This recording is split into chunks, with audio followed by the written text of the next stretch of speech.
अगर भैंस पूंछ उठाएगी तो गाना नहीं गाएगी, गोबर ही करेगी। तो राहुल गांधी का जो स्वभाव है, आज वो जो भाषा बोलते हैं, मुझे तो ऐसा लगता है कि जिस भाषा का वो इस्तेमाल करते हैं तो चीन को इससे बड़ा कोई समर्थक मिल नहीं सकता। और ये पहली बार नहीं हुआ है। इन्होंने हमेशा से, मैं तो ये कहूंगा जानबूझ के, खास करके जिस समय पार्लियामेंट सेशन शुरू होता है, यहीं कहीं से ये मिली जुली साजिश के तहत ये सारे काम होते हैं। 2017 में डोकलाम हुआ।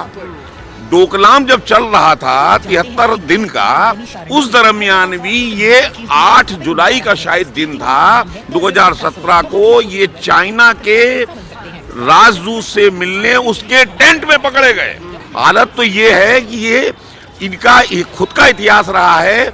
2013 में जिस समय 15 किलोमीटर लद्दाख से में अंदर फौज आ गई थी चाइना की और उसने चौकी बना ली थी, उस समय मनमोहन सिंह ने कहा था कि इस विषय को तूल मत दीजिए, ये हम लोग सुलझा लेंगे। और आज ये जो हैं बोलते हैं कि हिंदुस्तान की फौज पिट रही है। बकवास करते हैं ये लोग। इन्हें ये मालूम नहीं है इस देश की फौज पीटती है, पिटती नहीं है। चाइना को भी वीडियो एक रिलीज हुआ है जिसके अंदर हिंदुस्तानी सैनिक बुरी तरह से मारते हुए ले जा रहे हैं। राहुल गांधी ने कौन सा वीडियो देख लिया जिसमें वो कह रहे हैं कि सेना पिट रही है?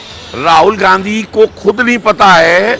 आज से जिस समय डोकलाम हुआ था, गलवान हुआ था 2020 में, तो एक लंदन के पत्रकार ने पूछ लिया था, राहुल गांधी जरा एक बात बताएंगे आप कि अगर आपके टाइम पे ये होता तो आप इससे ऐसे में क्या डिसीजन लेते? तो राहुल गांधी का जवाब होता है, मैंने इस विषय का अध्ययन ही नहीं किया। ये निहायत, मैं कहता हूं, कल जो सिरसा जी ने कहा है, उन्होंने एक बात बोली मुझे बड़ी पसंद आई।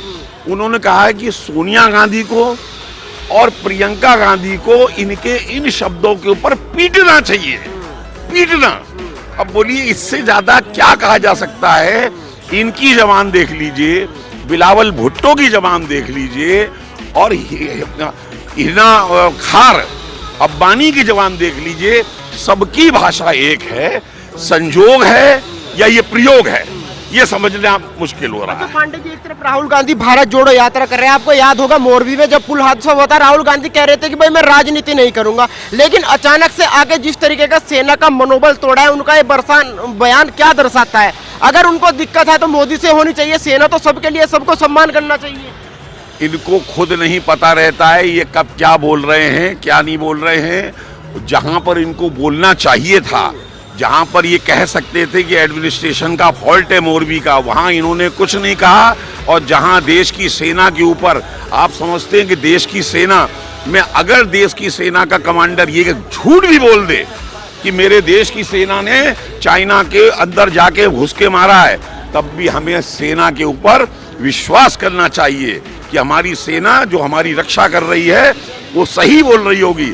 इसके बाद हमारे यहाँ के लोग, जो कि हमारी सेना बहादुरी दिखा रही है, इसके बावजूद भी हमारी तरफ से नहीं, चाइना की तरफ से खड़े होकर बोल रहे हैं। अरे क्या इन लोगों ने देश की दुर्दशा कर दी थी। आज हिंदुस्तान वो वाला नहीं है कि सन 62 में 37,000 स्क्वायर किलोमीटर की उनको भेंट में दिया है। आज हिंदुस्तान इतना मजबूत है कि इनकी तरह नहीं है कि 2012 में जनरल वीके सिंह को कहना पड़ा था इस देश के पास में 7 दिन का लड़ने का सामान नहीं है। आज भारत जो है ना, अगर वहां से गोली चलेगी तो बगैर आदेश के गोला मारता है। ये राहुल गांधी को इलाज कराना चाहिए अपना। तो पांडे जी, क्या लगता है, क्या 2014 के बाद सेना की बात की जाए तो वाकई हमारी सेना मजबूत हुई है? हालांकि सेना पे सवाल नहीं उठाने चाहिए। सेना का मनोबल 1962 में भी हावी था, लेकिन उस समय उस हिसाब से उनके पास जो वो हथियार होने चाहिए थे वो नहीं थे। 5-6 साल का तो मुझे मालूम है कि मोदी जी के आने के बाद क्या हुआ है। जिस सेना के पास 35 साल से जहाज नहीं खरीदे गए थे, उस सेना के पास मोदी जी के आने के बाद 36 राफेल आ चुके हैं, जिसकी कल फाइनल डिलीवरी हुई है। एक सबमरीन आई है अरहिंद, 150 जो है वो चिनूक हेलीकॉप्टर और अपाचे हिंदुस्तान के अंदर आ चुके हैं। इसके अलावा 7.5 लाख जो है इनके पास असॉल्ट राइफल आ चुकी हैं। S-400 के 5, जिसमें 3 सिस्टम हिंदुस्तान के अंदर लग चुके हैं। आर्मी पूरी तरीके से मजबूत करी जा चुकी है। तो ये सब लेवल पर काम हुआ है, जिसको 4.26 लाख करोड़ रुपए की ये 5 साल के अंदर की पिछली डीलिंग है। हिंदुस्तान आज जो है चौथी शक्ति है ताकत की दृष्टि से, और एयरफोर्स में तीसरी शक्ति है। अग्नि मिसाइल का परीक्षण किया है, जिसकी की मार जो है वो यूरोप से अफ्रीका तक और चाइना के अंदर तक ही है। आज भारत वो नहीं है, आज मारेगा चाइना को भी दबा के मारेगा, गर्दन पकड़ लेगा उसकी, ये हालत है। वैसे भी सवाल उठा रहे कि भाई 56 इंच के सीने को क्या होगा, पीएमओ काम ही नहीं कर रहा। जब वो क्या है, उनको कहिए कि जरा तवांग में जरा जाके देखे 56 इंच का सीना क्या है क्या नहीं है। यहाँ बैठ के इनके पास काम क्या है? ये लोग मोदी से परेशान हो चुके हैं।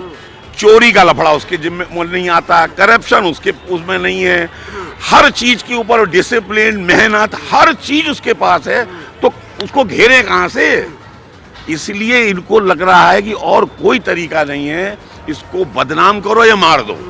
इसके नेता भी खुद कहते हैं कि मार दो। तो इस हालत हो गई है और ये अपना फ्रस्ट्रेशन निकाल रहे हैं, और ये फ्रस्ट्रेशन इनको कहां से कहां ले जा रहा है, जनता की नजर में क्या डुबो रहा है, कांग्रेस ने अपना हल करके देख ही लिया। पांडे जी, आपको याद होगा जब एयर स्ट्राइक हुई थी, तब भी राहुल गांधी कह रहे थे कि कोई एयर स्ट्राइक नहीं हुई, कोई आतंकवादी नहीं मरा, अगर मरे हैं तो कुव्वे मरे हैं। आपको क्या लगता है इस तरीके की बयानबाजी करके सेना का मनोबल तोड़ के वो प्रधानमंत्री बन पाएंगे? ये प्रधानमंत्री छोड़ दो, ये जो है मंत्री लायक संतरी लायक भी नहीं है। अगर ये प्राइम मिनिस्टर के बेटे नहीं होते तो इनको यहाँ पर चपरासी की भी नौकरी कोई नहीं देता। इनके नेता ने, कौन से नेता, इनका जो नेता था जब सर्जिकल स्ट्राइक हुई थी, जो संजय निरुपम, उसने कहा था कि सर्जिकल स्ट्राइक नहीं हुई है। इनके नेता जो दिल्ली के संदीप दीक्षित, इन्होंने कहा था कि सेना का जनरल गुंडे की भाषा बोलता है। इनका कन्हैया कुमार जो टुकड़े टुकड़े गैंग वाला था, वो बोलता था सेना जो है रेप करती है। इनके यहाँ पर इन्होंने हमेशा से सेना की आलोचना ही की है और सेना के ऊपर वो मुद्दे ही उठाए इसी तरीके से। लेकिन जनता को पूरी तरह मालूम है, मोदी जी के प्रति सब में श्रद्धा है, देश प्रगति कर रहा है, भारत बहुत मजबूत हो रहा है। गौरव भाटे ने तो आज यहाँ तक कह दिया कि जो राहुल गांधी है वो भारत के जयचंद है। मुझे तो लगता है बिल्कुल उसने कोई गलत बात नहीं बोली है। भाई जो इस भाषा को तो जयचंदी बात कर सकता है, और कौन कर सकता है? जब आप सामने वाले की भाषा बोल रहे हो, जो चाइना को क्या चाहिए ऐसे लोग, उसको तो और चाहिए। अरे आप देखिए ना, जिस समय टेंट के अंदर पकड़े गए थे 8 जुलाई को 2017 को, या गलवान में भी जब हुआ था तब भी उन्होंने यही बात बोली थी। वो भी 2020 की बात है कि हिंदुस्तान वालों ने 20 हिंदुस्तान के शहीद हुए, 40-50 उनके मारे, तब भी उन्होंने कहा कब्जा कर लिया है। यार ऐसे आदमी के लिए तो नाम मत लीजिए। राहुल गांधी का चाइना के प्रति ये जो प्रेम है क्या दर्शाता है पांडे? चंदा लेते हैं।